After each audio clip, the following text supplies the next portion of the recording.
सनातन धर्म मार्ग से भटकाने का काम नहीं करता, सनातन धर्म मार्ग पर लाने का कार्य करता है।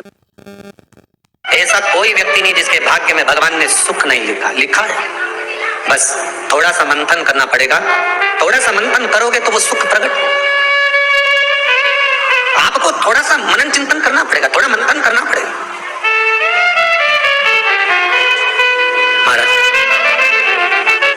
अगर भगवान की भक्ति को पाना है, भगवान के स्मरण को पाना है, तो फिर थोड़ा सा मंथन कर प्राप्त किया जा सकता है। भगवान से निवेदन करना कि मुझे मेरे भाग्य का देना, मुझे दूसरे के भाग्य का नहीं चाहिए, जो मेरी किस्मत में लिखा हो वो देना। हमें दूसरे के हिस्से का, और जो दूसरे के हिस्से का लेता है उसकी दशा क्या होती है, शिव महापुराण की कथा कहती है। जो दूसरे का हिस्सा खा लेता है, दूसरे का हिस्सा ले लेता है, शिव महापुराण कहती है उसकी दशा क्या होती है वो भी देख लीजिए। उसमें एक देवता ऐसे हैं जिन्होंने दूसरे का हिस्सा खाने का प्रयास किया था। एक देवता ऐसे हैं जिन्होंने दूसरे का हिस्सा खाने का प्रयास करा था, और आज भी उस देवता से दुनिया डरती है। और उन्होंने दूसरे का हिस्सा खाने का प्रयास करा था तो शंकर भगवान ने उसको भी नहीं छोड़ा। कौन से देवता? वो बाल्टी में हर शनिवार को आते हैं आपके यहाँ। कौन से? शनि देव। उन्होंने क्या करा था? भगवान सूर्य नारायण ने अपने सारे पुत्रों को देखा, सारे पुत्रों तो सारे पुत्रों को देखकर आज मेरे सूर्य नारायण भगवान बड़े सुखी, बड़े प्रसन्न हैं। मेरा पुत्र शनि भी श्रेष्ठ है, मेरा पुत्र यम भी श्रेष्ठ है, सब ठीक है।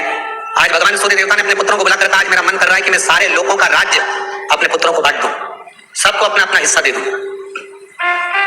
और केवल ये सूर्य नारायण भगवान अकेले नहीं सोचे, प्रत्येक घर में रहने वाला बुजुर्ग, पिता, माता ये सोचती है कि मैं अपने जीते जी अपने बच्चों को हिस्सा दे दूं, क्योंकि उसको मालूम है अगर मेरे प्राण छूट गए, मेरे नेत्र बंद हो गए, उसके बाद में ना जाने क्या होगा, कौन किसको देगा, नहीं देगा, किसका भरोसा। मैं अपना एक एक क्षेत्र का हिस्सा मैं देना चाहता हूं।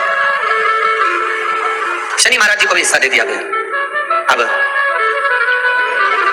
जब शनि महाराज जी को हिस्सा दे दिया तो शनि महाराज जी संतुष्ट नहीं हुए। दुनिया में ऐसे लोग बहुत सारे हैं जो संतुष्ट बहुत कम हो पाते हैं। समय की परिभाषा है, शनिदेव के मन में संतुष्टि नहीं है। जब शनिदेव के मन में संतुष्टि नहीं हो तो शनि महाराज उसी समय पर अपने सारे भाइयों का हिस्सा बटोरने लगे, उस पर कब्जा करने लगे। कब्जा करने लगे तो सूर्य देवता की आंख में जल भर गया। कितना तेजवान सूर्य नारायण, कितने तेजवान,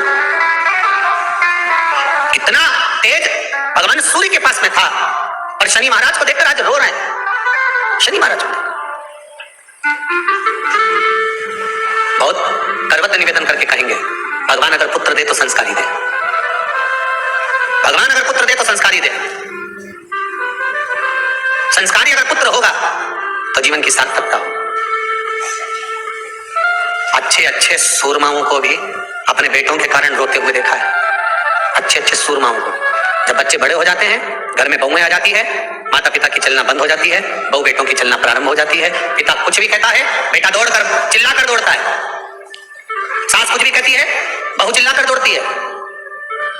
अच्छे अच्छे सूरमा को भी इसीलिए आपको बार बार कहते हैं, जब तक शरीर चले और तुम्हारे घर में चले तब तक सारे दान पुण्य भजन कीर्तन सत्संग तीरथ सब कर लो। उसके बाद में अगर 50 रुपया भी दान करोगे नहीं तो छोरा की दृष्टि में